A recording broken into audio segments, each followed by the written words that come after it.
Welcome to The People I Know, a philosophical podcast with and about the diverse people I've met over the years as an African-American female thinker, dancer, dog lover, and many other things. Today's guest is DJ, rock climber, BJJ enthusiast / addict, and podcast wizard, Shiggi Pakter. Enjoy. I'll try and reduce my memoir into a couple of sentences, if I can. So my name is Shiggi, born and raised in Kenya, native Kenyan, with a Dutch passport because obviously I'm half adopted on my father's side. Late father's side. I need to start getting used to that. Both my parents have passed away in what are we in 2021 now? In the last 20 months, I've lost both of my parents. I still have one dad left though, my biological father, who I met like 4 years ago. So I've still got one out of three, 25%. So I'm Kenyan by birth, but you can't hear any of the African in me because I've been in English schools from the age of 5, 6. So just I picked up that. I live in the UK. I live in London, UK, and I have done for the last at least 12 years in London and 20 years in the UK consecutively. Before that, I was back and forth between America and Kenya and the UK and back and forth.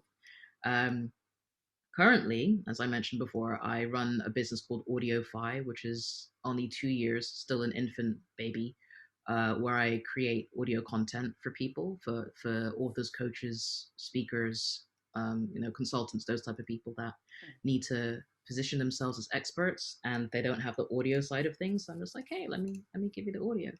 I am a sound engineer, been a sound engineer since 2003. Studied it, became a venue sound engineer and learned the trade as I went. Because getting a degree, I'm just like, I don't need a degree. I've already got the job. Like the degree is to get the job, but I got the job, so I don't need the degree. So I've only used my CV maybe 4 times in my life, and to get my sound engineer job, I actually lied on my CV. But it worked. They're like, hey, you got the job. And I'm like, oh my God, okay. Do you know how to do this? Of course I do. YouTube. What the thing? I don't know how to do the thing. Friend on my music course. Yeah. Just blag it until you get it, and then that's when the learning begins, right? But it worked. I've done it for so long, and now I'm running a business off the back of a lie. Oh dear. But it's not a lie. It was a adaptation. There you go. That's what it is. Yeah. And I'm a DJ as well, and I've been a DJ since 2003 as well. And that was off the back of when I was in boarding school. The DJ there wasn't great, so I decided to do a better job than him, and I did. Very cantankerous little child I was. Just thinking like, this is terrible. I'm going to make it better and go do it. And I work as an event security manager sometimes as well. So I started off as a bouncer. Those people at the front of nightclubs that are saying your name's not on the list, you're not coming in, or the ones that go into the bathrooms and you're hiding, praying that they don't find you keeled over the toilet, completely drunk out of your mind, and we're just like, you have to leave. I don't have to leave. I'm fine. I'm perfectly fine. Just like falling all over the place. Just get out. I can only imagine the stories you have. I mean, when I had a shaved head, it was an advantage because women are vicious, right? When they're drunk and they're angry, they just will lash out at anyone and try to rip your hair. And I'm like, I haven't got any hair. And these women were confused. They just didn't understand what was going on. And they're just slapping my face and everything. I'm like, you know what? Okay, I'm done with this. Just, double arm restraint behind their back. And they're like, you're hurting me. I'm just like, well, get out. I don't care. Just get out. So that's where I started. And then I became a manager for the Olympics because I'm actually way better with my words than I am, having to get to physical altercations. So that's the job side of things. I love Brazilian Jiu-Jitsu. I'm somewhat obsessed with it. And I love bouldering as well. And a lot of just movement arts. So I started Budokan in lockdown as well, which is an interesting movement concept that incorporates yoga designed for Brazilian Jiu-Jitsu, calisthenics, and striking to create a kind of holistic or an entire human being, right? An entire kind of like warrior styled person who is both flexible and powerful. So, Mm. um, yeah, and I own a naked cat called Icarus, who I'm talking about. I think I managed to squeeze it all together. I think I I did a think good job. so. That's one of my questions that I have for you is if you whether you consider yourself an influencer, because that's kind of how I came across came across you, where Yep. I think at first it was something to have to do with climbing because I was dating somebody who was a climber and I got to go do some indoor climbing and I'm like, oh wait, there's other brown people, other brown women who do this. Mm. Awesome.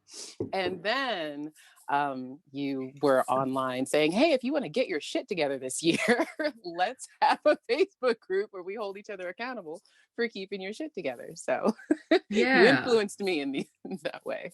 Well, then yes, I am an influencer of sorts in that respect, and in the traditional sense, at least. I don't know. I mean, the Mm, new sense of it, I tend to shy away from it quite a bit mm, because I don't know. I just look at what people do and I'm like, is that something I want to do? And 99% of the time, it's like, no. I yeah. don't want to add hubris to the world because there's way too much of that already, you know. So I think, you know, we connected on social media. I think I used the hashtag Black Girls Climb Mm, for a while. And there's the lady who created and founded Brown Girls Climb. It was interesting because I was just climbing like, you know, 6 hours a day, just bouldering, not even anything else. I was just interested in bouldering because have a weird I call it reverse vertigo, where if there's a ceiling over my head and I'm too close to the ceiling versus the floor, my mhm. legs turn to jelly. Huh. Just literally. I can be at the edge of a cliff and look down and be like, oh, that's a long way down. It's a bit uncomfortable, but it doesn't bother me. Yeah. Put a roof over my head, I'm on the floor going, get me off. Get me off. I don't That's like funny. it. It's over the years of bouldering, I've spoken to a lot of different climbing coaches. Who one of them is a psychotherapist as well, and we spoke about it. And he basically pinned it back to a childhood trauma I had when I went skiing. And I went up a ski piste, and I was on this little like anchor kind of thing. So you got the big lifts that lift you off the floor, but then you get the other ones that drag you up, and then you can kind of like just ski off and then go down the piste. I got really close to the top, but then my skis crossed over and I basically fell down the mountain and sliced my face open. Ah, Lots of blood everywhere. Yeah, just casually, sounds Um, horrible. I don't know if you can. No, I don't think it's showable, but there, right, you can see a Huh. little line there, and then no, you can't really see it. But anyway, I've got a slice there, right? Weird Joker. Awesome. Do you want to know how I got this scar? Is basically about 3.5, 4 millimeters away from my eye socket. So that's how far away I was from losing an eye, Mm, literally millimeters. mm, But I didn't, and had really good doctors in Switzerland to patch my face together. But from that accident, that psychotherapist climber coach guy, he's like, that's where your trauma's from, because I was really close to my mum and then I blacked out and obviously went through a mm, huge amount of impact and pain and mm. helicopter lifts and all that jazz. So that's why I do bouldering, because I can push myself at the top. So the Yeah. initial climb, it doesn't matter what level it is.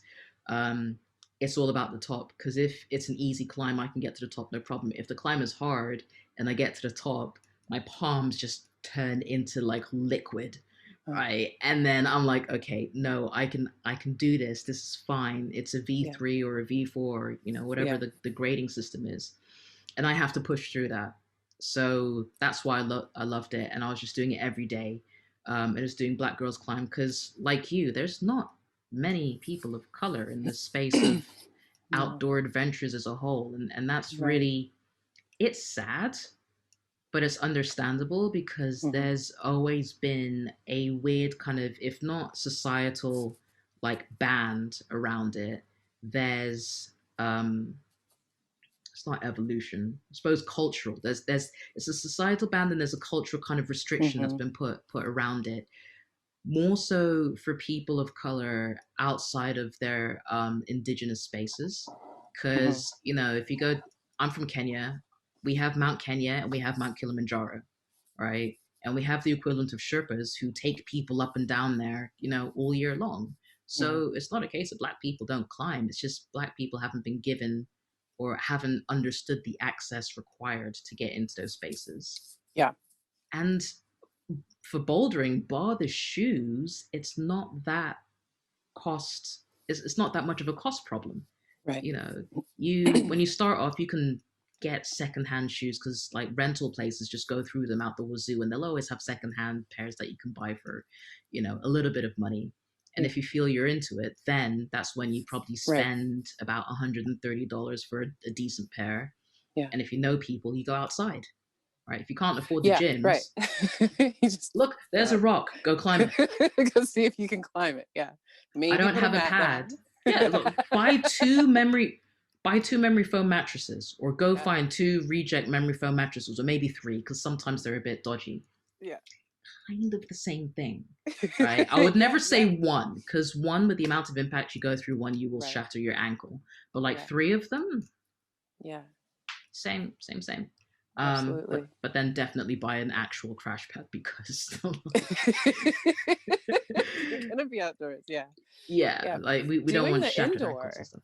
Mm-hmm. Yeah, doing the indoor climbing once, I forget which I had done first, because I blocked out the relationships in my mind. But I remember that once I got to do indoor climbing, I was just blown away by how cool it was and how accessible it was. I mean, I've been an athlete, a dancer, and a pole dancer. Like I do agility based stuff, but you can do some routes that are low, that are safe, and still feel accomplished. Like literally just walk in, pay your money, and you're free to just do.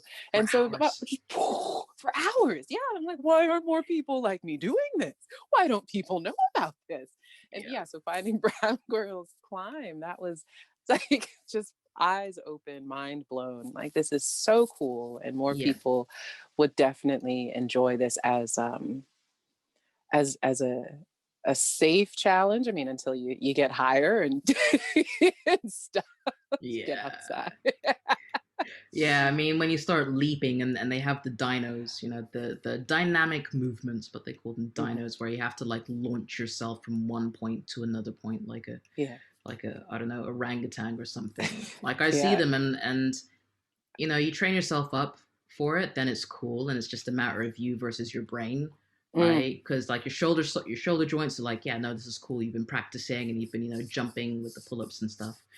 But even so, sometimes you just see the next hold and you're just like, it's a sloper. All right. So, the ones where, so a sloper is just where, just for anyone listening, a sloper is where the hold is like just an egg, a really huge egg. And it's like your hands can't really do anything to it. It can't grip onto it. You just have to like slap it. And just, and just pray to God your hand just will stick. You don't know what with, but like, as you get more proficient as a climber, that it becomes a thing. I remember I reached a point where I was doing V5s, which is intermediate advanced, and I could just slap my hand onto a sloper, and it's all about the angle you've got on that plastic hold, or if it's a rock, it's got an angle, and it's about friction in the opposite direction. And when you understand that, you're like, okay, if you go on it here, no, that's not going to work. But if you go at it at an angle, now you're you're cupping it, and you can go up. But you have to jump and then slap it and then go at an angle. And it's just, I'm not going to geek out on climbing because I can literally go off on the one. Right. But having that space, like, it's amazing because you get to geek out on those type of things. And I think the main issue, at least for women, I suppose, is like, you do dance and pole and everything. And I'm a sound engineer and I do jiu-jitsu and stuff. We can't have long fingernails. Right? No. Something will break. Or not work. Or not work, or you break a finger. Like, I've seen people with like long nails do stuff, and if they've got these, I don't know, adamantium acrylic things, I don't know what they're made out of, but they won't, like, it will tear your finger bed, right? Your nail bed, it tears that out, but then at the same time it will just send the whole finger off in a direction.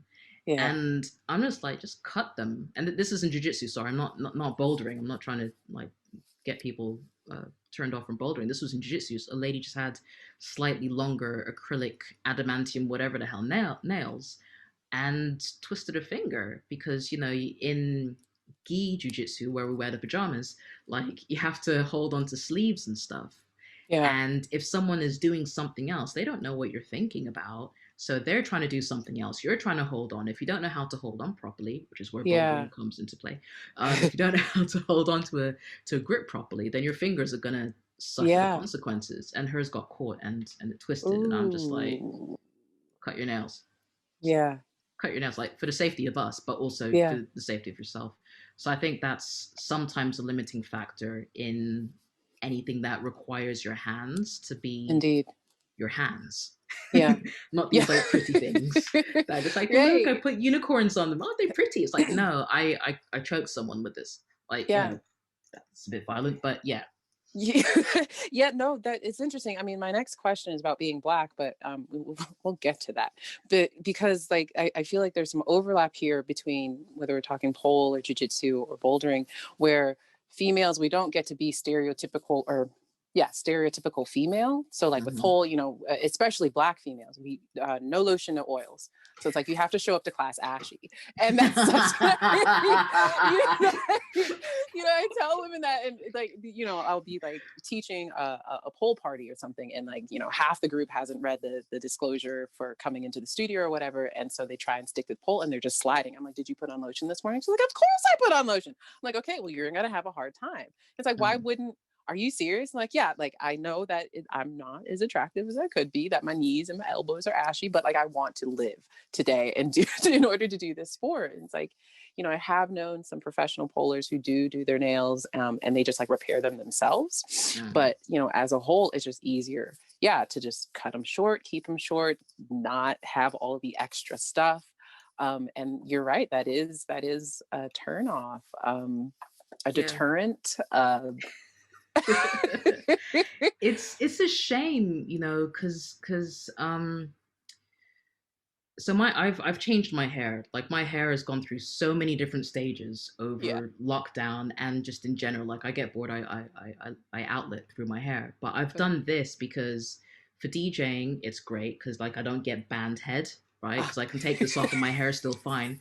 Yes. But for jiu-jitsu as well, I don't get the weird like because Afro hair loves to be shaped, but then sometimes it gets stuck as well. And then I'm collecting other people's stuff in my hair. And I'm just like, I don't want your long ginger like mane stuck in my hair. But here I am yet again pulling it out. That's not me. Yeah, right. So these tend to be a little bit better. They're not great, but it's it's the better solution. And women of color, like we love braids. That braids are actually pretty good, but the same thing as the risk of pulling in jiu-jitsu at least. Weaves as well, wigs and all that kind of jazz. And I get like presentation is really, really important, but we're insanely strong, right? We are not celebrating and sitting in and really reveling in the genetic strength we're given, right? Yeah. Because any of us and anyone, any woman of color does anything physical and our bodies just instantly just kind of go, yes, this is okay, what this is what we're doing. Yeah. And like I'm physically right now I'm not the strongest I've been in a very, very long time. I'm actually a little bit podgy, very uncomfortable, but I know if I go bouldering, I go do jiu-jitsu, I even just do the gym once a week or something, in 8 weeks time I'll be back to where I was before, because that's just the genetic kind of makeup we have. Right. And I understand like women don't really want to get into that because they look manly or they look too strong or anything. I'm like, no, that's our default. Go back to Africa, right? And just look at any woman who's just living her life not in an office, like just kind of just out in the sticks, as it were. In the farm, she has to wake up, has to go look after the cows, has to go get the water, has to make food, has to go kill a chicken, has to go pluck a chicken, right? All of these things require it's all manual labor, and our bodies are just like, yeah, whatever, that's fine. It just makes me sad sometimes where people limit themselves because they want to kind of just have this superficial kind of facade. Maybe it makes them happy. I don't know. Like if it makes you happy, sure. But if you're like, oh, I could never do that, it's like, no, you don't want to do it. Right. say you don't want to do there's that difference. it. Yeah. So specifically with the question of being Black, and you've definitely touched on it already. Why and when is it important for you? And I'm especially excited and intrigued in all of these things of your position, your perspective, because I've only spoken with my American friends, and so as you're not here, how are things for you there where you've been? So I think so. My situation is going to be equally as I suppose removed, just because I live in England, but I'm not Black British, right? I'm very much I'm a third culture kid, if I'm honest, right? I'm an army brat without the army aspect of it. It's like my stepdad was a Holocaust survivor, right? So that's how old he was. He passed away last year in August at the age of 92, and he's white. So I was adopted at the age of 6 or something, and then my mother was raised in a post-colonial Kenya.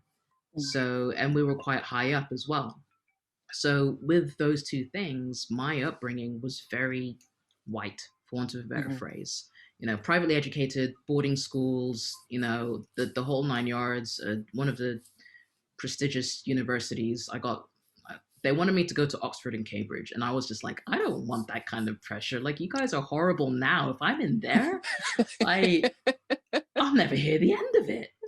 So I deliberately actually scuppered my grades, so I couldn't get into the universities. They don't know that, and they'll never know that. But I deliberately dumbed myself down because I just couldn't deal with the parental expectations. But being Black, an interesting thing my mother did, one is kind of removed herself from the family, because our African families are very tough. And then if you have a prestigious African family, like, just the expectations are insane, right? I just told them I wanted to be an architect just to get them off my back, like, because I didn't want to be a doctor. I didn't want to be in people's mouths as a dentist. I had no interest in being a lawyer, like, all the classic things, right? Or an accountant, being a financier. And I'm just like, I'll be an architect. And they're like, okay, yeah, architect works. Yeah, you can be an architect. And I'm like, you guys don't know what an architect needs to do you? No idea. Okay, this is what architects do, like physics and these things. And I was terrible at maths, but I was just like, it's fine. I can do design technology. I can build something out of wood. That's a start. So blagged it. Always blagged everything. But my mom removed me from the kind of core African experience, as it were, because when I was 4 years old, I lived in Atlanta for a little bit with my auntie. And I learned a bit of that, and that's where the slight American twang comes from. At the age of 4, I lived in Georgia for 10 months, and as a survival technique, I don't know why, I decided to just adapt and adopt this kind of pseudo-American type of thing. Because I haven't lived in America since, and I'm mid-30s now, and that was at the age of 4. So my mother never let me see or experience racism. And this is a really weird phrase to explain, because my mother never reacted to anything that people would do around me that was racist in nature. She would, like, just put them in their place very, very quickly, which is something I learned my grandfather did, because he was part of the government when Kenya first got its independence in the 60s. I think it was 1960, somewhere around that time we got our independence. And my grandfather was part of the first government that was set there, as a MP for power and energy, I think. And obviously my mother, is observing all of this as a child. So never experienced racism. Then I come in, she's got a white husband, right? So we're an interracial family whilst I'm Black. And she just wouldn't let it happen. My dad wouldn't let it happen either. Like, if people said things, they would never react. So I never picked up on it. And the way they would handle a situation was in such a calm and very powerful manner that all I learned was that people were ignorant. So I didn't learn racism. I learned people's ignorance and prejudice. So when I experience it, I don't see people as being racist. Sometimes I do. If someone just kind of goes all out and they're just saying the nastiest stuff based on my skin color, Mm-hmm. I'm just like, you're an uneducated fool, and I feel sorry for you. You know, because it's not based on truth. I'm like, this person doesn't know me, right? They don't know my background. They don't know that I have a Holocaust survivor for a father, right? If you knew I have a Holocaust survivor for a father, like your tune would be a little bit different, I think, you know. And if you knew my background, if you knew that I was part, like my family is part of, you know, Kenya gaining its independence, and technically I'm if you want to go through the class system, I'm middle upper class in that sense. You know, all of this kind of stuff is in the background. So my mom kind of and my dad instilled that without really saying much, but that's always in the back of my head. So when I'm out in the world and I'm experiencing the world, you know, I was the only Black kid in the first boarding school my parents sent me to in England. So up in the middle of nowhere, 650 people, right? White. I think there was maybe a handful of like Chinese, East Asian people, no South Asian folks, you know, no Indian folks whatsoever. Black kid. Just me. Just me. Right? Two mixed race kids, right? Black and white. But other than that, and they didn't really have a Black identity, as it were. You know, like where if you're a person of color and you can, well, we did talk about our parents spanking us, so I suppose there was something, right? You know, like when you hear people talking back to their parents and you sat there just kind of going, are you mad? And like three of us were just sat there just kind of going, man, We if I don't said do that to my mom, just like, yeah, no, I'd be dead. We're all just sat there just kind of going, no, that's not a thing. So like I think so there was a little bit of that. That's all we had was just, you know, our parents, our Black parents, and we don't speak back to our elders ever. Right. Just they say something, you're just like yes, no, or you cry. Those are the only options you have. And you know the crying is because they've given you a rhetorical question and you don't understand rhetoric yet. So you're just like, you're not allowed to respond. No. Or else it gets worse. No. And then you, out of frustration, you speak under your voice. You say it. Worst option. All of a sudden you're being attacked from nowhere. They're just like, I didn't say anything. She's like, I heard you. Just like, oh God, I'm so sorry. Yeah. So yeah, being in that boarding school, like it didn't bother me. It didn't really bother me because I'm very much a on my own kind of person. And, you know, as long as I've got food, I've got a place to sleep, you know, I'm being looked after and I feel relatively safe, I don't care. I'll just do whatever I need to. And if you need me, come find me. Right. Yeah. When people are racist, I just feel sorry for them because they don't know who I am and they've clearly experienced something or someone that has created this false, mostly false kind of identity of an entire race of people. You know? So it sucks. It's horrible when you're facing in England. We have the EDL, the English Defense League, which are just right wing nuts, They're just crazy, right? They're just if you imagine, like and just people from the deepest, darkest heart of Alabama, right, coming out and they're just say, are these like rednecks? Yeah. This is the thing. So they're rednecks, but they're rednecks in suits as well. So that they have a spectrum. It's just this whole kind of like, you know, Britannia, we want England to be the way it was before. It's like, what, full of slavery? Like, you know, your before is not what you think it is. You are romanticizing something that doesn't exist. Right. It sounds like Confederates here. Yeah, exactly that.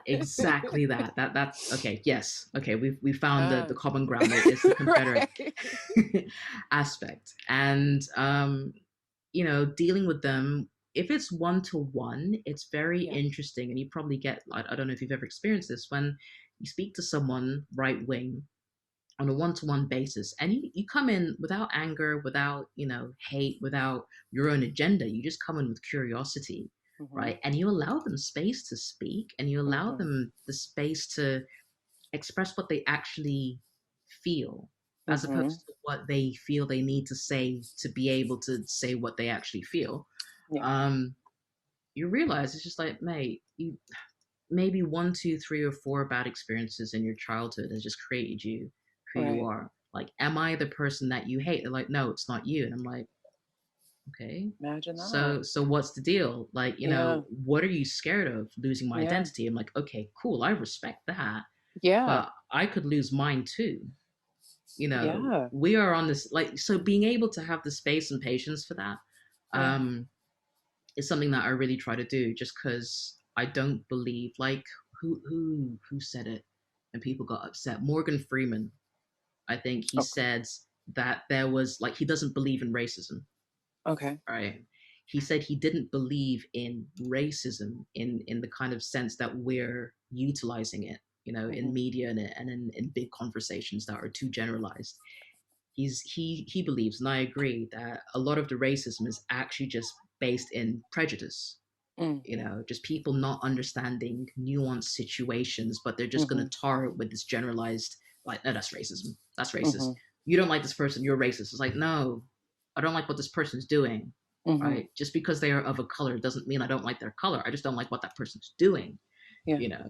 And having to explain that nuance is really, really tough. So in the UK, I actually experience, and I'll finish with this part because I realize I'm going all over the place for this because there's so many facets.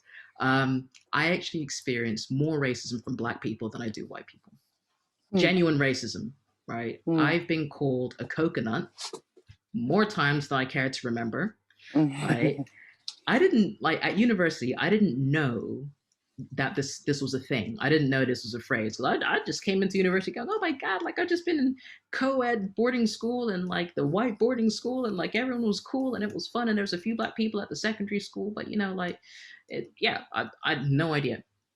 And because of the way I spoke and the way I presented myself and a lot of the cultural conversations that Black British people were having, I'm like, I can only tap into 30% of this because you guys are speaking in patois and I don't understand it. I am sorry, but my ears are not attuned to it. Like, I am now. Like, I can, when people speak patois now, I can kind of pick it up. Like, my barber is Barbadian, from Barbados, and his accent's so heavy, and sometimes I just tell him, like, mate, can you just treat me like a white person for 5 minutes? He's like, sure. And then he'll code switch. We have a really good relationship where if my ears are tired, I'm just like, can you just treat me for like a white person for 5 minutes? And we do this thing of code switching, right? And he'll just speak proper English for 5 minutes. And I'm just like, I love you, thank you so much. And then he goes back into it. It's just like, if I understand, if I understand, if I don't, it's my problem. Yeah. I'm just like, oh, fair. Because it's his barbershop, right? So I'm the guest. But yeah, at university, we were talking in the kitchen, and I was just like, I really don't understand what you guys are saying. I'm really sorry. And they're just like, it's all right, you're a coconut anyway. And I'm just like, I like coconuts. They're really delicious. And a friend of mine, she's just like, come into the room with me. We need to have a chat. I'm just like, okay. And she explained, like, I was thinking of the green coconuts, right? Oh. Because this is how naive I was. I was thinking the green coconut was like, yeah, I'm green and refreshing and I'm really tasty. Lost in translation. And she's like, no, the older coconuts. I'm like, I'm not old. She's like, no. Brown on the outside, white on the inside. And I'm like, oh, what way? Yeah. But like, literally, it broke my brain for a second because I just didn't understand what was going on. And yeah, that was one. And I think I haven't had many kind of, racially driven altercations, but the ones that I have had have been from people of color against me, calling me all sorts of names, saying that I think I'm better than them because, I'm like, I didn't ask to speak the way I speak, right? My parents busted their asses collectively. Both my dads, my Black dad, my white dad, my mom, they all made decisions to help me have a good education, right? I'm the product of that. If you want to hate anyone, hate them for working their asses off. Yeah.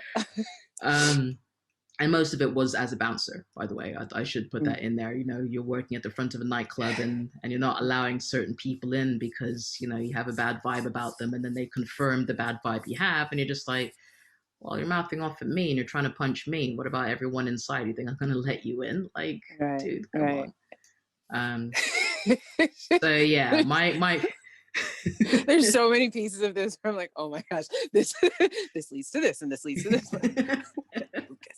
Okay, please continue. So yeah, I mean, that's me kind of. I'm giving you again like an overview of such a Yeah. multifaceted, kind of creature of experiencing being Kenyan in England, but people not even knowing that I'm Kenyan. Right. I'm a first generation African. My outlook on life is very, very African. You look after people around you, you support people around you, it's all about community, regardless of where you are. You make everyone feel welcome. Right. It doesn't, I don't care who you are. Like if you're a homeless person on the street, and I do this in summer, if I've got the time, I'll just go for a walk around wherever I am. And if there's a homeless person sat on the road, I'll go sit with them. If I can, if it feels safe, if the vibe feels right, I'll go sit with them and like, what are you doing? I'm like, having a chat with you. What are you doing? And they're like, I haven't got time for this. I'm like, do you though? Or do I just make you uncomfortable? I've had that where I feel like I haven't got time for this. I'm just like, oh, I'm sorry. Am I messing up your hustle? Like, how much have you made today? Like, I know what they're doing. I know what all of them are doing. Yeah. And some people are cool with it and some people aren't. They're just like, no, I need to do this. I'm like, I will give you 50 quid if that's what you need to make today. Like, I just feel like chatting to someone and I want to know what's up, and that's my outlook. And a lot of British people don't really have that. They have this kind of like selfish, like lack. They come from a world of lack all the time. And I'm just like, why? Just love everybody and be as friendly as you can. And if you get burnt, it's just a burn. You're not dead. Just get up and do it again. Just maybe not with that person. It's there's so many pieces that things that you've said here, and it's funny, beautiful, interesting, telling. I was just having a conversation with an African-American gentleman yesterday, an old friend, and he was saying that as far as his Blackness goes, one thing that he recognizes about just Black people is that, like, how did he say it? He's never met a Black person who didn't offer him food unless he had done them wrong. And so that's just that outlook, that perspective of looking out for each other, of community. Of course there are, of course there's plenty of folks who have taken on, at least here, that American sense of, no, I want to be selfish. I need to do for me. I need to, achieve and all of that stuff. But like culturally, it just keeps being repeated that no, we are, we are a people, and that's just, it's just kind of in our blood. Exactly. And you notice it in other places as well. Like if you go to, Hispanic or Latinx spaces, right? Same thing, or even in certain places in Europe, like or Scandinavia, you still have a little bit of the weird kind of racism, but that's othering. It's the kind of othering of stuff that you don't know. But if they're just like, no, you're cool, they're just like, okay, cool. Same. Right? You go to Spain and Portugal and Italy. I mean, I had a business partner that I worked with in Italy, and we did outdoor adventures over there. So outdoor rock climbing and all that kind of stuff. And I'd go over there and people would stare, of course, you're out in the sticks again and they'd stare. But if you go up and say hi, say ciao, and you're really polite and I don't speak much Italian, but you say grazie mille and all this kind of stuff, then all of a sudden you're their best friend. Right? It's like, I got a Black friend, and then they're just everything. I don't mind the tokenism. I'm just like, if you're cool, just maybe I've contributed in a way for you to feel more comfortable around different people. Because you had a good experience. So which leads to this other point. I really like how you are framing how you see racism as ignorance, how that was imparted on you. And I mean, it's obvious of course, this is how we have categorized it coming up, that we have these different types of, there's just things that people don't know, but I really like trying to preferring to see these isms as just things that people don't know, whether it's about me personally or whoever, whatever group they think that I belong to. It's just information that is not in the other person That's Yeah, all. exactly. That's literally it. Takes the sting out, really. It It does. makes it much more accessible, or yeah, just more accessible how we can resolve a situation. Yeah, I always find, last year with George Floyd kind of literally just setting the world ablaze, literally for Mm. really important conversations, really important Mm-hmm. literature getting out into the world for, Mm-hmm. people who are just like, who finally are just like, oh my God, this happens. And you're just like, Yes, yes, it you know, does. Yes, it exactly. has. Welcome. And it still is happening, by the way. Okay, and it's not going to stop happening immediately. It's going to take a few generations, but we have a really good, tidy Yeah, catalyst. yeah. Right, we had our last catalyst was probably, the Emancipation Proclamation or something like that, where, like, Mm. there was a line in the sand. There's a new Mm. line in the sand. And watching, just being on, like, being on Instagram, which is where we kind of found each other, type of thing. Just watching the way people had their conversations was interesting. And Mm. to see the level, like, everyone has a different threshold, right, to Yeah. how much they're willing to do the work for other people. This is a this is a phrase that, when I first started seeing it, I'm just like, eh? Uh-huh. What? You're sending people links. What work are you doing? Excuse Uh-huh. me. Uh-huh. And repeating yourself. See, you copy and paste. It's an African in me starting to come out now. So Yeah. copy and paste, copy and paste your responses into a document, right? Yeah. And if people are just getting really, really angry, going, "I am not doing your work," I'm like, my dear, my darling, wonderful sister, brother, other, right? You are their first line of contact into all of this mess, right? Yeah. You are the clarity in a Mm. world of noise, right? Mm. If you have a big platform, you're going to have a lot of people asking you the same stuff. If it Mm-hmm. frustrates you, then create avenues from your platform for people to go down to kind of do the search that they need to do, right? There is a level of responsibility. If you get angry and you shout at people, then they're just going to be like, well, to hell with this. I'm not even going to Yeah. bother. The Right. one person who I trust and who I love, in whatever way that kind of manifests itself online, um, they've lashed out at me. And all I wanted to know was, how can I be a better person and help? Mm-hmm. And I, like, a lot of people message me, and I don't consider myself an influencer. I've only got like 1,800 followers on my Instagram, which Yeah. is nothing burger compared to other people. Right. Yeah. I probably had 500 conversations Mm. in the span of about 6-7 months, and I'm not talking about 500 total, like with one person each mess. No, 500 individual people sent Yeah. me a message at one point or another, be it from my podcast, or a posting, or my Instagram stories is where I have most of my fun, because I just post stuff because I know it will disappear. Mm. And I could be posting about my cat, and someone would just send me a message going, "Hey, so you did that thing 4 weeks ago about George Floyd?" I'm like, "Yeah. Can we have a conversation about it?" I'm like, "Absolutely. Mm. Mm. What's up? What's Mm-hmm. making you feel uncomfortable?" And I Mm-hmm. will never be angry at people wanting to talk about, Mm-hmm. any aspect of anything in that space that they don't understand. Mm-hmm. Um, so yeah, watching people getting angry about helping people understand our cause, just, Yeah. I shouldn't have I shouldn't laugh about it, but I found it amusing, because, like, it's a stagnation. If people Mm. start doing that, like, you're starting to set hard lines and hard boundaries on how people can help, and I don't think that Exactly. should be that should exist. Yeah. Yeah. And this definitely moves into the philosophy and critical thinking questions that I have for you. I think Mhm. you've definitely outlined how people can, on both sides, on any side, can kind of work through this, work around this, or at least begin to. That one, yeah, we might be someone's safe space.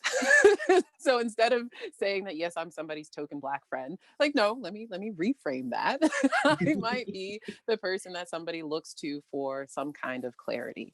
And with that in mind, even though you received a lot of the same questions, or these are questions that can be Googled, for whatever reason, they feel like your response, your personalized response, will be safer, will taste better, if it were, as it were.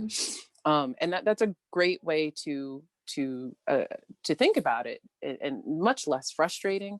I think the frustration does come in when, like, I know last year I personally, and many people here in this country are just like fucking tired. I mean, we feel the pain of, I don't know when snuff films like became acceptable to be put on national TV, but there is a wearing down that comes from the coverage of these things. And so, yes, we have to take the step to get ourselves more rest, to like be capable of responding and having these conversations. But you're absolutely right. I completely agree with you that like we can't have these hard stops. Like that's just going to prevent us from progressing. Yeah, we can't have these hard stops, and we're not going to be progressing, and that it just will make for even worse situations in the future, even harder conversations in the future.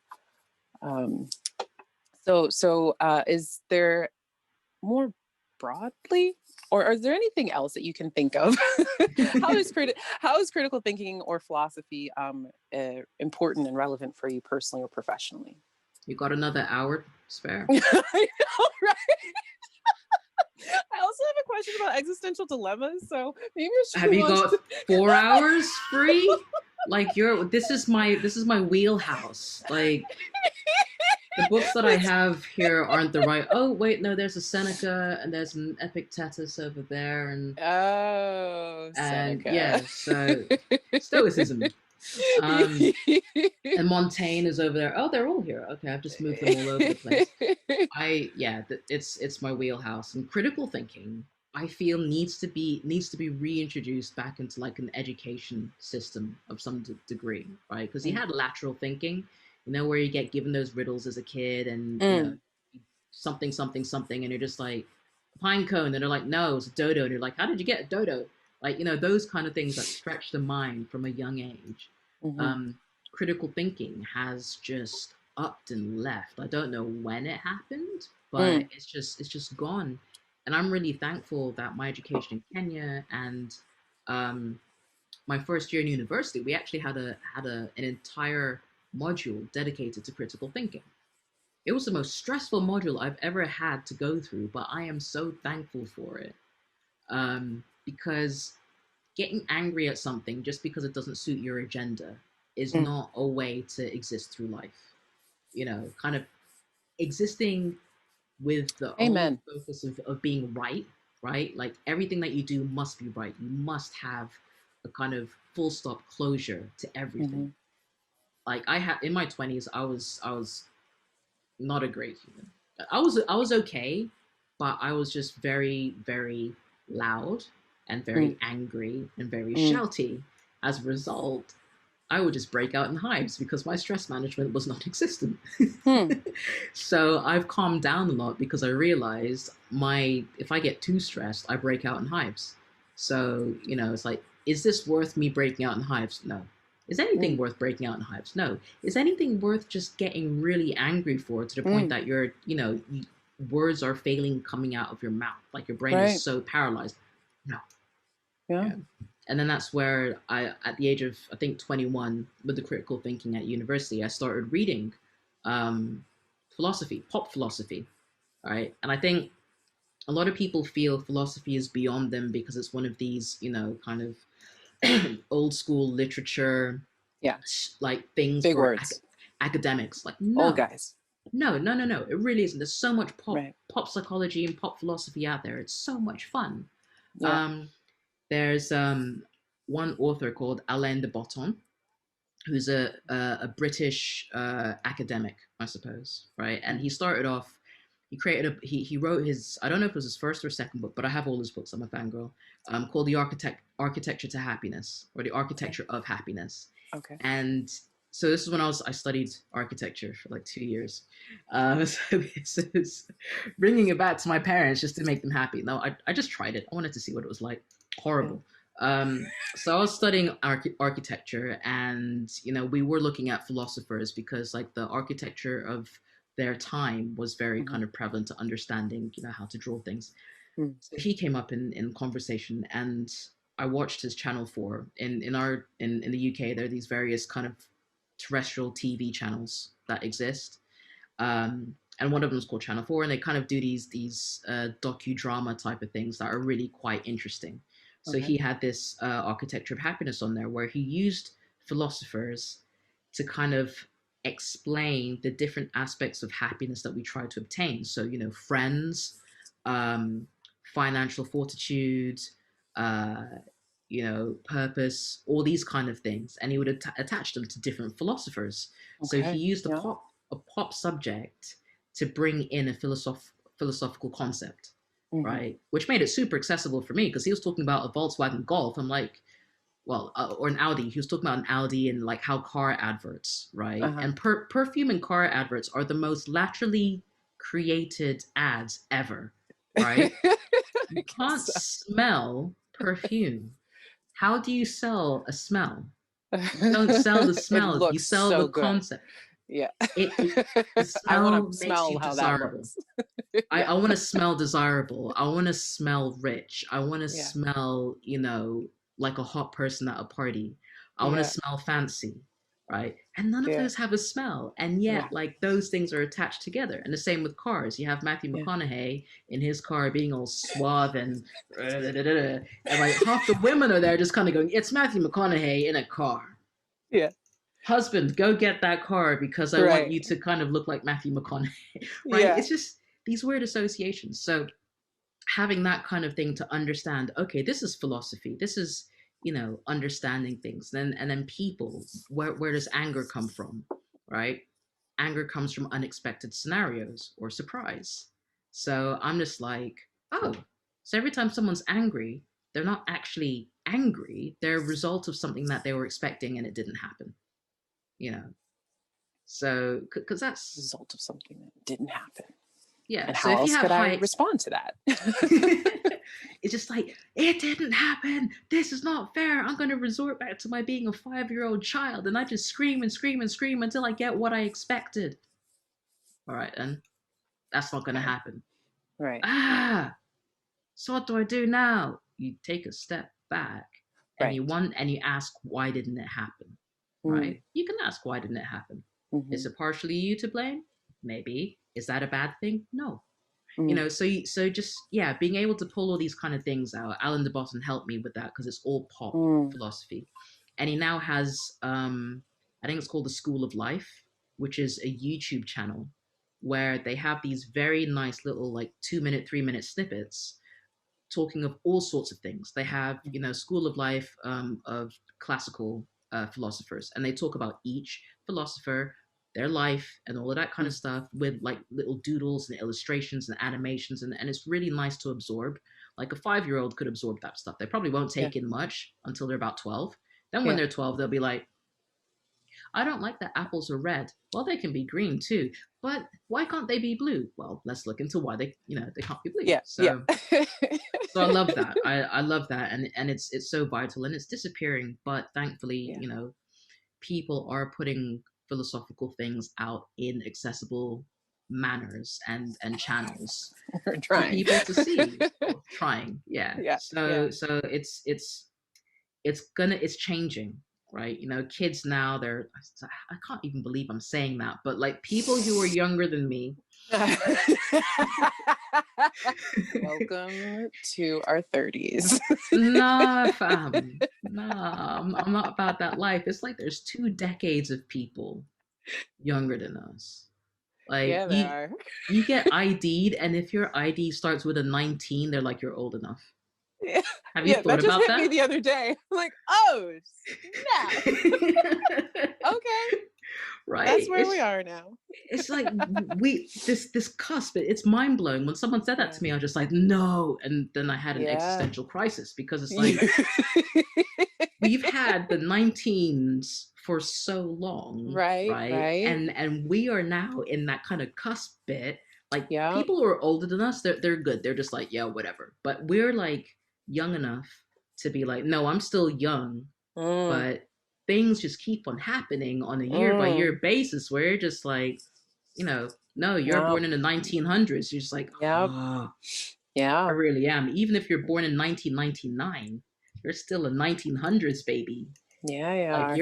you're a 20th century baby versus a 21st century baby. It's just like, Yeah. so yeah. Woo.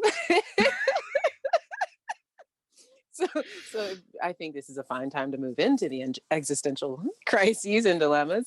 I leave this one pretty open. And since you are more familiar with them than some folks, I mean, as like academically or just like literaturely,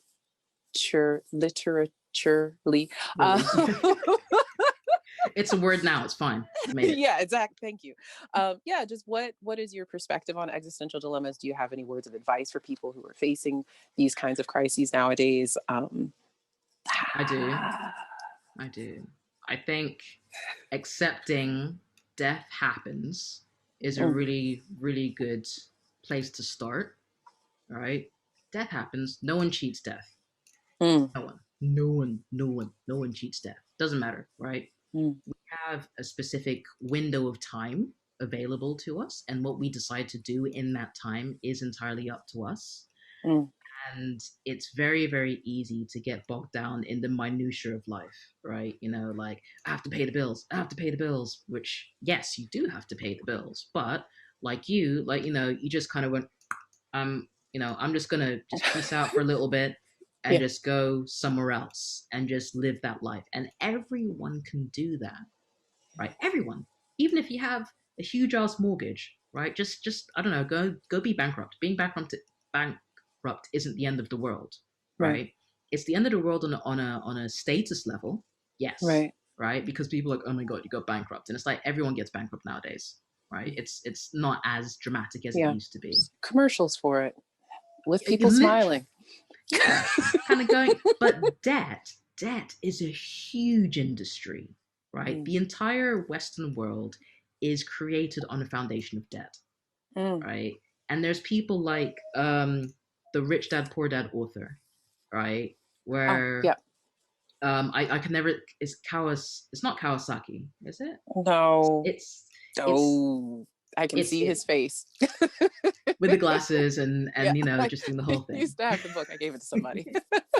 So his book literally talks about like debt is a thing that you can utilize, right? Yep. Debt can be good, right? And I'm Yep. trying not to paraphrase him incorrectly because that he says it in a specific way where it's a tool. Like money's a Mm-hmm. tool, debt is a tool, right? Mm-hmm. Both sides of the equation. So when you realize that waking up to pay the bills and then dying is not what you're here for, Mm-hmm. right? People need to just take a step back. Like this, I think this pandemic for some people has been okay, Yeah. in the sense that it's given them. If you've been furloughed, right? If you've been furloughed and you're working from home, it's been a great opportunity to really sit and be like, what do I really want to do with my life? Mm-hmm. What can I my business, the company I work for, has decided to permanently go on remote working now. Right now, I'm working from home for as long as I'm working with this business. All right, I'm gonna go crazy. So how do I stop myself from going crazy? Mm-hmm. Because I'm stuck in these four walls, right? And I've Yeah. lost my social circle, Right. right? So I think these are crucial things. These are crucial existential kind of considerations that will probably be happening now for people who haven't or aren't fortunate to get that, and they're just like, I have no job, I'm at home, or I'm homeless, I'm living out of my car, right? Can you scrape up enough money to put petrol in your car for maybe X amount of weeks and just go Mm-hmm. move somewhere else, Mm-hmm. right? Detach yourself from that which you're comfortable in and just literally, like, if I didn't have my cat, I literally would have just sold all of this stuff, gone to the airport, gone, put me somewhere, Mm. right? And they're like, Yeah. are you intending on coming back? Of course not. Put me somewhere. Right? They don't need to know. You can, just blag your way through it. And then you're in some other place where the English is only in the tourist areas. You do the tourist thing for 3-4 weeks, and then all of a sudden, like, your brain kicks in, because it does happen, where you're just like, I need to make something here. I need to go do something. So even in the States, there's a lot of states, right? There's 48 of them clumped together, and then you got a few of them kind of darted all over the place. And then the there's States some territories elsewhere. Yeah, really big. Right? A lot of States options. is ginormous. You could just literally go into the Midwest and just try doing something different. Yeah. Right? Yes, your debt will come chase you, but you can literally, there are ways you can offer to repay that doesn't bother you now. Yeah. Right? It's so normal now. Maybe 15, 20 years ago, now. Like, people be like, no, you have to pay, otherwise we're going to break your legs. So now they're just, you can't do that. If people say that, you go to the police like, hey, these guys are threatening to do it. The whole business gets shut down. Yeah. Because there's protections now.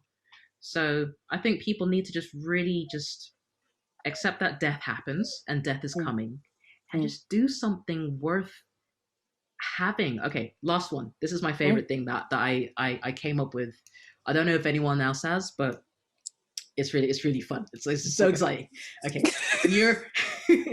when you're born, you are time rich but story poor, right? You're time rich but story poor. Like, when you're born, you can't tell people about anything. Maybe in some existential third eye type of thing, but like, out of your mouth, you can't say anything.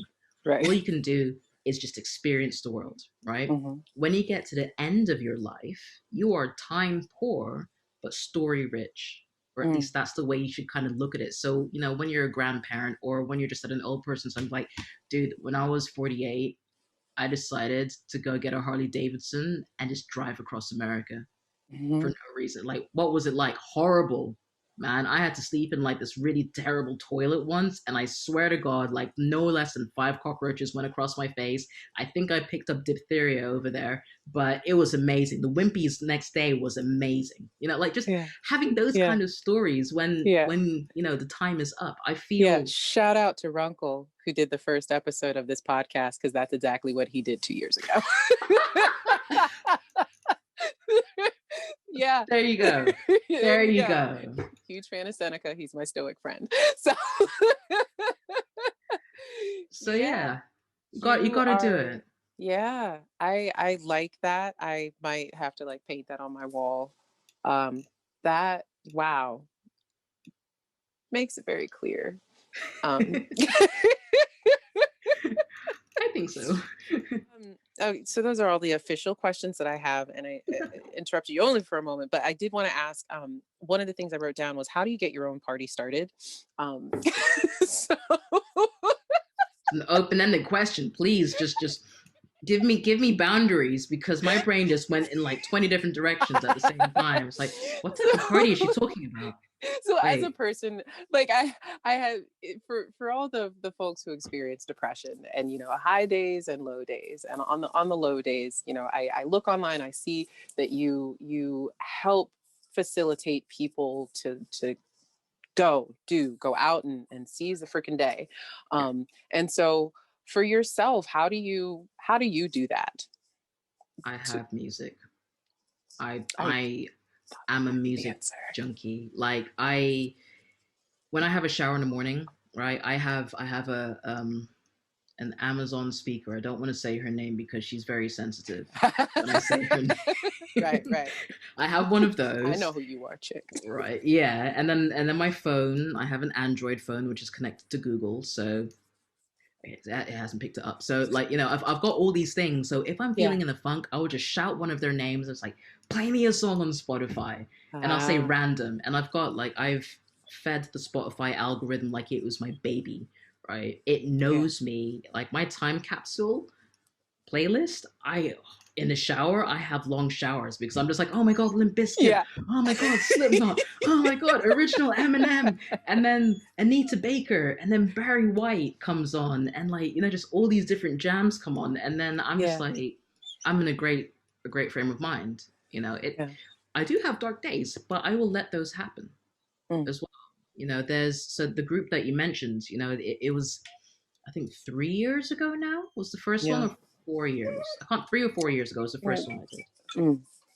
And it was just all talking about three very tiny rules that I created, right? Which is it's like eat no bullshit. So Mm-hmm. don't eat trashy foods just for 30 days because my birthday's in January. So just for the 31 days, for the 31 days of January, eat no bullshit.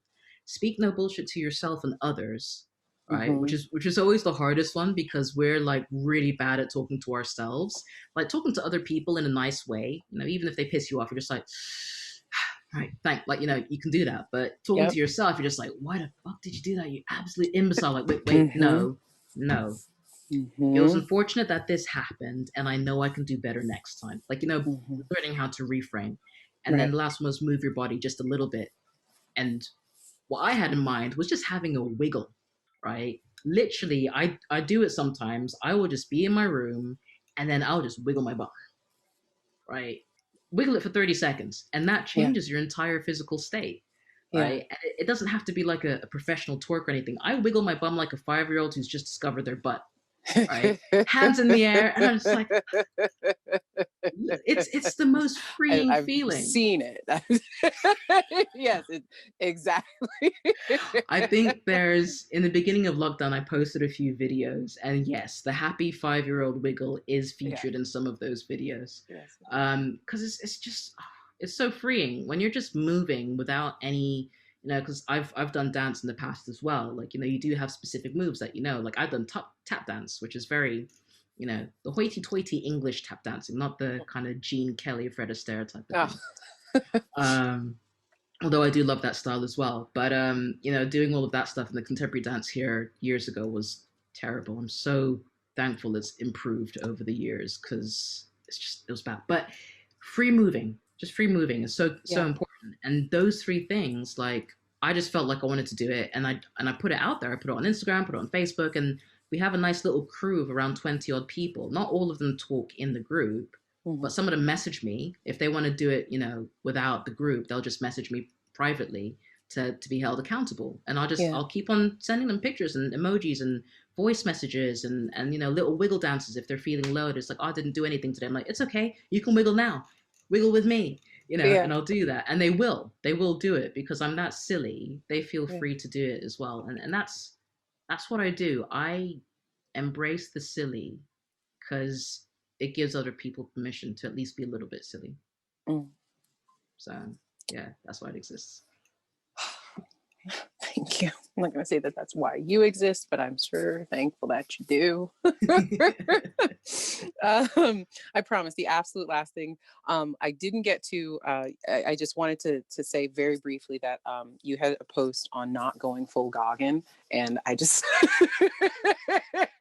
I love the way that you articulated the things that you articulated there, because I have this conversation with my boyfriend, and he's like, if I saw him on the street, I would go to the other side of the street because I don't, in small doses, yes. I listened. I endured through that man's audiobook. Okay. Only because, like, you know, I was like, yeah, okay, like I love Yeah. Jocko. Jocko is great. Mm. Jocko Willink, I love what he does, you know. Mm. He has the ethos of good, which I love. So it's like, you messed up, good. You did well, good.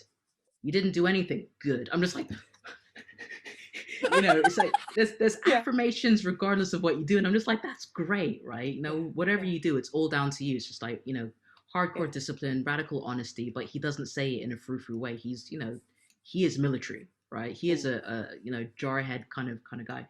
But Yeah. Goggins is, he is a broken shadow child. If, Mm. like, I don't know if you do archetypes and all that kind of stuff. There's the book Magician, Warrior, Lover, King. I've got the order in the wrong way, but there's the 4 archetypes of masculinity, and Mm. there's always a light and a shadow of each Mm. of those archetypes.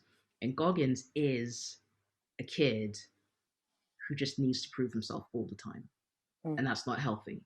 Mm. So listening to the whole thing, like I appreciate what he does. I appreciate where Right. he went. I appreciate Right. why he had to do it. I appreciate Right. taping himself up and, you know, Yeah. dragging his broken skeleton across whatever he had to do. Yeah. Great. Highly unnecessary. right? It was necessary for him because he is put on the earth to do that, Yeah. right? Yeah. He is Goggins, and he is full Goggins, and full Goggins has to exist so I can say you don't need to do that. Yeah. Right. Right. Okay. Some people, Yeah. yes, if you've had a really terrible childhood and like, Yeah. just doing that, feeling that pain to Yeah. out pain the pain you've had as a Right. child, if that works for you, then Right. fine. But I am 100% sure that most of the world doesn't need to do the same thing. Right. There's people out there who at the moment they've also read and watched it, and some people in the bubble that I associate with, they're doing like 1,000 squats a day, and I'm just like, your knees don't need that. Mm-hmm. Do time under tension. Do 25 Mm-hmm. squats with a heavy weight with a bag. If you want to be military, Mm-hmm. get a sandbag, drown it in water, Mm-hmm. drench it in water. Mm-hmm. Drench it in water. Make it really, really heavy. So it's like a Yeah. person, it's a dead weight. And Yeah. do 4 seconds down, pause for 2 seconds, 4 seconds up, right? That's Yeah. 10 seconds of exercise.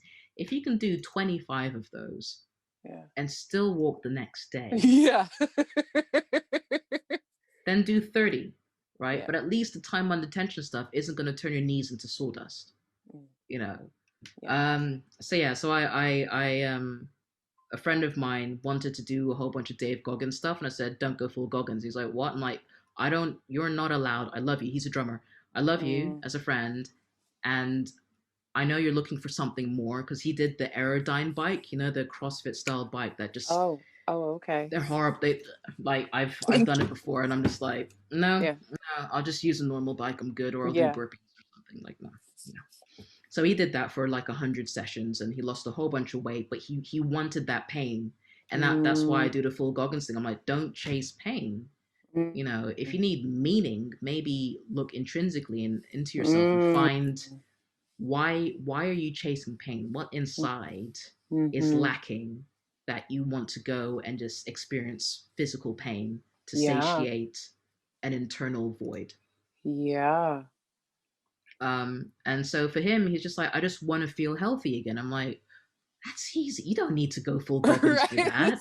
These sound like conflicting, contradictory ideas, but okay. But men have this, like, Yeah. Yeah. women or those who identify as women or have a more in tune energy with their feminine, kind of power, they Yeah. understand that maybe just having a really warm bubble bath is what they Yeah. need, not Right. burpees, Right. or in my case, just sitting with a really good glass of wine and cheesecake, even though I'm lactose intolerant, but I've accepted it. It's the sword I'm gonna fall on. But Yeah. like Yeah. I've accepted it, and the wine actually weirdly Yeah. helps. I don't know why, but maybe just drinking a whole bottle.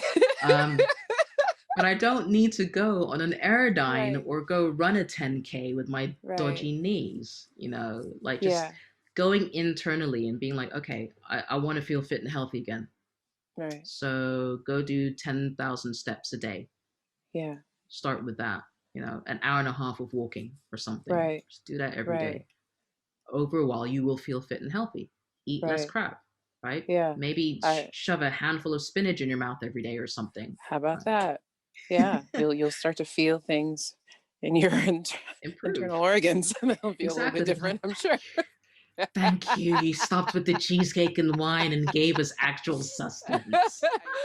Thank you for indulging me, because nobody else would understand. It's fine. It's just the Yeah. full Goggins concept. I like that it's getting traction. People are using it because they've clearly read the book and had the same kind of feeling about it, or they've seen him as a person and they don't quite gel with the story that he has. So like not going full Goggins kind of gives people permission to just like tone it down to what works for them. Yeah. And maybe go half Goggins or quarter Yeah. Goggins. That's Yeah. fine if you need to That's do that. fine. Yeah. Don't break yourself. So my final bit, other than if there's anything else you have to say, just share with the world, is on music. Your favorite or best live show that you've been to in your life, if you can narrow it down to one, if that's even possible. Your favorite album that you own? This is such a weird question to ask nowadays. Let me show you my Spotify list. You're right. And how you would describe your style of DJing? Oh, Musical? DJing. Okay, cool. I was like, existence? What, like? Right, your style of DJing. Yeah, let's just... Okay. All right, cool. So my favorite live performance that I've been to, weirdly enough, when I worked in security and event management, I was paid to work at concerts, which is great because I could just walk to the backstage and, like, I'd never talk to band members because, they're busy people and you are literally just, you're meant to be invisible, right? Mm-hmm.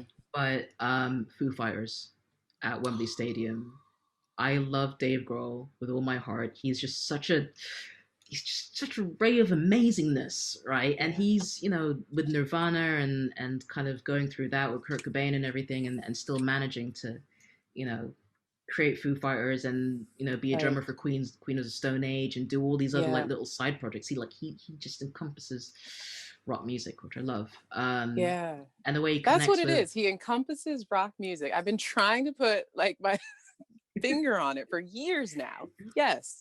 He encompasses it because you see him in interviews and talks and everything, and he's just always got a big old grin on his face, and even talking about serious stuff, like he just brings the light out of these dark spaces. And that's what rock is about. Like, you just burn bright the whole time, but you don't burn people, right? You bring people in just to kind of burn bright with you. And with his music, he recently, there was the girl drummer, the black girl drummer who drummed along. The kid. Yeah. She drummed along to one of his tracks, and he came in and they did like little kind of like duel back and forth through Twitter. Right? he just reached out and was just like, let's go. Like, this kid's amazing. Let's just do it. And like, he's just so wholesome. But the entire like Foo Fighters, I'm fangirling a little bit. Like, the entire Foo Fighters, just the energy of everything, all they do, the songs that they do, they change their sound, but they're still always like, the heart is still always there. So their show live was great, and I think it was a 360 show as well. So no, he had a platform that went out a long way into the crowd, and he would walk all the way out, and he'd have some of his band members with him, and he'd walk out and just he was just part of it, and he'd get off the stage and just go into the crowd as well, which is amazing seeing that. And I was on the ground as well. I was by the sound engineers, just secretly. I was meant to be up on level 5, but I'm like, he's about to sing my favorite song. I am not going to be up here. And he's singing my favorite song. So I went down to the sound engineer and I stood next to him, and his path walked by me. And I was just like, this is amazing. So yeah, Foo Fighters live is amazing. An album or a piece of music that I own, Jamiroquai. So Jamiroquai was the first. Traveling Without Moving is my most favorite album of theirs. But I love all their albums. That they're all great. But Traveling Without Moving was the first one that I heard because my mom had it, and I played that CD to death. She had to buy it 3 times. What can I say? I love all the Cosmic Girl, Virtual Insanity, Virtual Reality. All Right. I actually composed at school. I composed All Right into a 3-part vocal track, with instruments playing a rendition of All Right. Right? Because it's like the lyrics of it's like, yeah, all right, we'll spend the night together, wake up and live forever. Right? Which I think is just it's so futile but so beautiful at the same time. Because you assume you can spend the night together, you assume you can wake up, and then you assume you're going to live forever, and it's like, yes, but no. And then my DJing style, it's been evolving lately, because like I love anything bassy that kind of invokes the tribal 5-year-old in me to absolutely lose their shit. Basically. So I've got the story behind the whole, like, my whole DJing kind of moniker that I'm trying slowly to surely to bring out is like, I'm an android. Like I'm not of this world. I'm learning and trying to understand humans, you know. And I've actually got like a couple of books that are being written that I'm writing kind of behind this whole thing, and like comic books and it's a whole thing. It's so exciting. Interesting. But I can honestly say right now I'm more like a carnival bass kind of sound. So Okay. in America, you guys have EDM, right, which is Right. blown up, and in England, in the UK, we're just like, or in Europe, we're like, catch up. Like, oh my god, this is amazing. And you're just like, yeah, no, we had big room trance in '93. Right. Like, and what people, what, oh, I can't believe I'm saying this, what kids say is trance now, I'm like, one, it's 3 minutes long. Okay. Trance in the 90s was 12 minutes long. Right. Minimum. Yes. Minimum. I was gonna say we're 9 minutes. Does that count? Just like, Yeah. so I've gone the other way of just kind of going with my ADHD, just like my ADHD fly, and kind of be like, it's excitable, let's do the thing, oh my god. And that's basically what I describe my music as. I think that's an accurate description. I had to seek your YouTube page out after seeing a Facebook post, but I found it, and so I was listening to your set from the other day, and it's funny because you made a joke about who starts a song at the end, because that's exactly what I had accidentally done, because you had broken it up into two parts. And Yeah. then once I started it from the beginning, it made like so much more sense, your set. Because when I started the first time, I was like, who the fuck starts a set like this? Like, what is this chick on? Because I'd never heard one of your sets before. So then when I started from the beginning, I'm like, oh, okay. All right, I'm in the groove. Totally, yeah. Got the bass stuff. You got into the Brazilian stuff, and I was like, oh, this is good. And then I got to the part I'm like, okay, I needed to like build up to That's it. So my sets, so people like ask, what genre do you play? I'm like, I play anything bassy between 80 beats per minute and 185 beats per minute. Because like, so the set that I did a couple of days ago, I just bought new music just because I haven't done it in so long, and it was still, I think, restricted to 100 BPM, but I bumped it up to 115 because 100 was too slow, up to 150 BPM. So that's still quite, quite a range. It's like 45 beats per minute change over an hour and 43 minutes. But sometimes I will go up into drum and bass, like, the really hectic stuff. But I go through hip hop, because hip hop is 85 beats per minute, and then you multiply that by 2, and that's drum and bass. So you're there. Quick maths. Yeah, I wasn't ready, but I got ready. But yeah, that's my music style. I bring you in, right? You come into the lounge, come have a drink, go put your coat away, right? Have a little wiggle, get your hips nice and loose and everything. It's like there's a bop here and there. Every now and then I'll let you go to the bathroom, but then when you're ready, it's go time. We're going. Time. Yes. Wiggle. Your knees are gonna hate you in the morning. So yes. Yeah.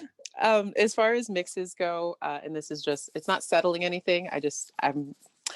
So my boyfriend and I, we make playlists for each other, and I believe that it's okay from time to time to put two of the same artists on the same playlist. Man, I put 7 in sometimes.